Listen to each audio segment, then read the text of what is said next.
ఉంటారు, ఎందుకంటే అది అరుగుదలకి చాలా మంచిది. కాబట్టి ఇలా కీరదోసని ఇష్టపడే వాళ్ళకి కీరదోస ఎక్కువగా తినడం వల్ల కలిగే ఉపయోగాలు ఏంటో నేను చెప్తా. ఏంటంటే వేసవిలో కీరదోస తినడం వల్ల శరీరంలో వేడిని తగ్గిస్తుంది. అలాగే ఊబకాయంతో బాధపడే వారికి కీరదోస ద్వారా మంచి రిలీఫ్ పొందవచ్చని కూడా చాలా మంది చెప్తూ ఉంటారు. అంతేకాదు డయాబెటీస్ ని నియంత్రించడంలో కూడా కీరదోస కీలక పాత్ర పోషిస్తుందట. డయాబెటీస్ తో బాధపడే వాళ్ళు కీరని తినాలని కూడా నిపుణులు సూచిస్తూనే ఉంటారు. కీరదోసలో క్యాన్సర్ ను నిరోధించే గుణాలు కూడా ఉంటాయట.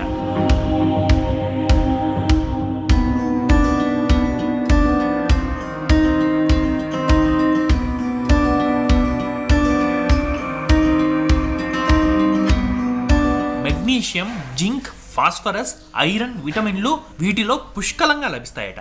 దీంతో కీరదోస ఎక్కువగా తినడం వల్ల కిడ్నీ సంబంధిత వ్యాధులు కూడా రాకుండా ఉంటుందట. అంతేకాదు కీరదోసలో 95% వరకు నీరు ఉంటుంది.